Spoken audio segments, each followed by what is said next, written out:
And welcome back to another exciting episode of Beer Bros Thanksgiving Edition. I didn't have to guess too hard. It's all laid out in front of me. Okay, well, yeah, literally. This actually looks friggin' delicious, and it smells even better. Too bad it's all plastic.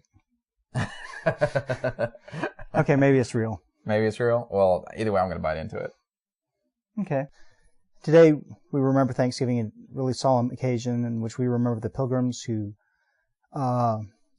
risked a lot to come to this new world to look for religious freedom. A very solemn occasion. We remember those like Gregory Priest, a hatter and a saint, who died the first winter. What the hell is that?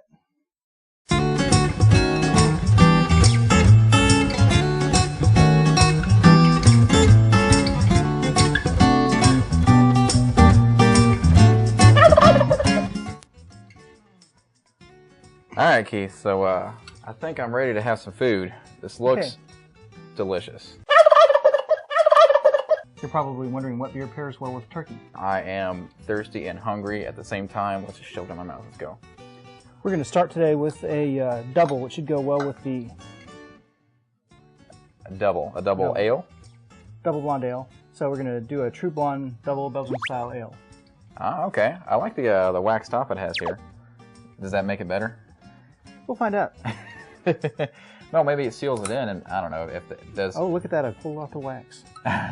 Is there traditionally, like in a traditional bottle top, is there any air that gets in that just by sitting around? Does it do any more, or does it's more or less airtight? Okay, yeah. So like the wax is just for aesthetics. In this case, right? Okay, fair enough. Wow, that's pretty light, especially for Beer Bros. So it's a double ale. You said a double what kind of ale? Double blonde ale? Double blonde. Who was the maker, the brewery? Oh, that's a good question. This is... You're about to... Oh, look at it. Pro Bro. By Ska Brewing in Durango, Colorado. Okay, Colorado beers. There's a lot of great craft breweries that come out of Colorado. Yes, there are. Including New Belgium, I think, is out of Colorado, right? Yes. And Left Hand is becoming my favorite brewery. Ooh. Anyway, so let's cheers to the... Well, I think we should take a bite of the turkey and then... Okay, good point. And let your head foam go down. So, yeah, I'm going to bypass that one. So we got turkey and just a little bit of gravy here. Okay, your worried it was going to be dry. That's pretty good. Came out really well. Good job, man. I mean, you don't have to worry about how turkey tastes, with different flavors. It's turkey, and it is really delicious. It has like a clean smell. Yeah. And it's relatively smooth. It has kind of like a tiny bit of a spice note, something, not a big kick or anything like that. Kind of like the spices on your turkey. It goes pretty well with each other, I'd say. Mm-hmm. I think that I taste smoothness in the drink with a little bit of kick, kind of like the spice, and then the gravy with the turkey. I mean, gravy and turkey goes well together in general, but I think it all does really well inside your mouth. It tastes really good in your mouth. I'm gonna say that. And that's gonna be looped over and over again in a GIF in your mouth. So I'm gonna have one more bite and we'll move on. Now we also have stuffing. Stuffing? Yes, we do. We have plenty of stuffing. And to complement the stuffing, I figured we'd go with a lambic. Oh, you got it? Got it. Now, from what I know about lambics, is that they use natural germs in the air to fall in to create the taste, right?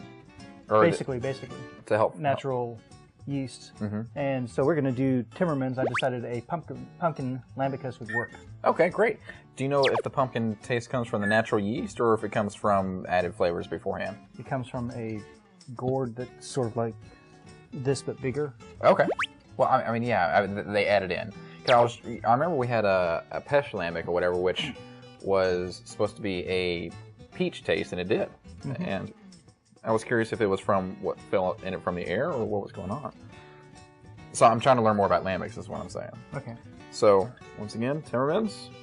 And we're going to pop. Woo! All right. That didn't shoot across the room this time. I'll pour you a glass, sir.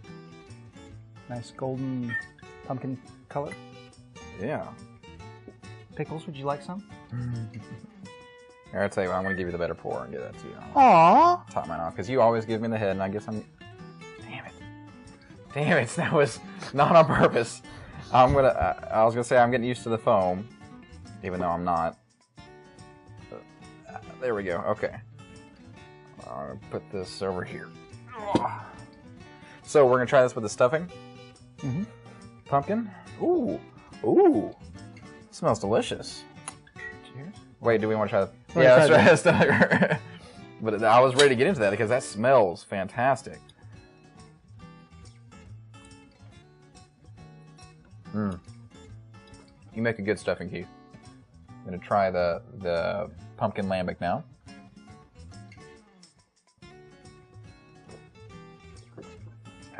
Oh, that's very good. Yeah, there's some definite pumpkin spice in there. And yeah, it reminds me of the first lambic we had. I guess I thought that was just the peach overcoming in the first one. But I can taste something particular with a lambic. And it's kind of light and fluid versus, you know, like a stout, which is heavy and in your face. That's pretty good. This, I'd say, would you say a lambic is a good beer to start somebody into craft brews?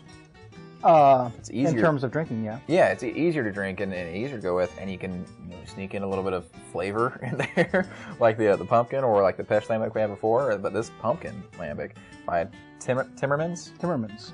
Good job. I kind of like it. So our third beer, which is a good choice for anyone. Newcastle, heck yes. We're going to go with a brown ale to complement the entire flavor. It's kind of a fall beer. Yeah. Another one that you could do is a Sierra Nevada brown ale. Okay, great. No, I think I said it a couple times, a couple episodes ago, that I am starting to love ales. And I recently made an ale that came out pretty good, not as good as like Newcastle, but I liked it. I was proud of myself. Cheers.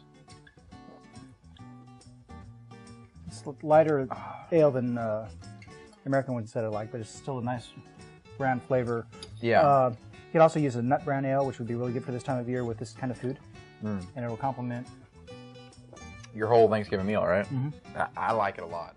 All right, so we need to celebrate all Thanksgivings, like Canadian Thanksgiving and American Thanksgiving. So we have Thanksgiving twice. Because this is amazing, dude. Good job. It's what I do. It is what he does. He does a good job. And it's Thanksgiving, so instead of our usual 3 beers, we're going to splurge and get that extra bit of gorge going on. We're going to have a stout to complement the pumpkin pie. What? I came prepared. I look fantastic. All right, so compliment everything. We got a pumpkin pie, and we got a 4th beer for Thanksgiving, special Thanksgiving beer. We're going to go with a stout, Sierra Nevada stout. That's okay. Hey, and which should help complement the flavors of the pumpkin pie. All right. Well, that is a stout. That is oh goodness. Well, that's not that. Oh, I was about to say that isn't the thickest I've seen, but it's close too. That's Thank you, Keith. I appreciate it. All right, so do we want to do the beer first or the... Let's take a bite of the pie. Let's take a bite of the pie. Got plenty of Cool Whip. Oh, let's see. Oh, man. Let's taste the nutmeg in there. That is nutmeg, right? Yeah. Did you made this one, right? Of course. Dude, it's... All right. You're a good cook. I'll say it overall. Well, duh. And I'm going to keep eating, and you can taste the beer, and I'll join you eventually. Subtle smell of the stout. Very, yeah. It smells very, like very strong chocolatey taste. And I think that goes very well with the pie. Yeah, there is a definite kick of a flavor.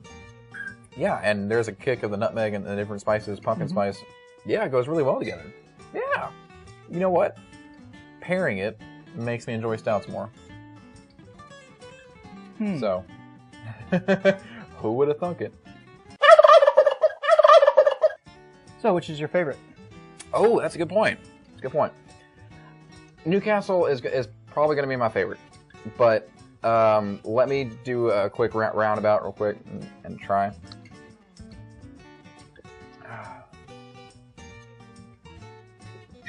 Oh, they're similar, in kind of the Newcastle is a little bit lighter, and but they just have like same amount of kick, if that makes sense. May not same exact taste or anything like that, but this becomes a shocker.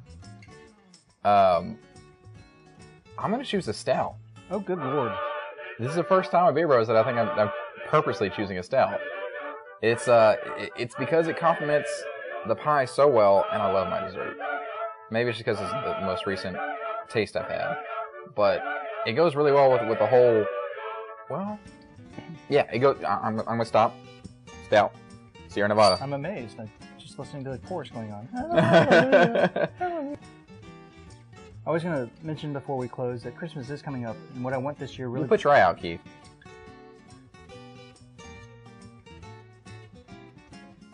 So thus ends another exciting episode of Beer Bros. That's right. Holiday edition. Mm-hmm. Join us next time, which is also probably going to be a holiday edition because it is the season.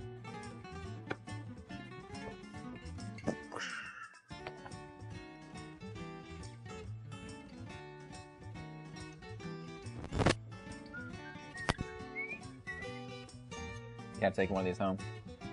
Huh? Can't take one of those home Sure. and wear it at work.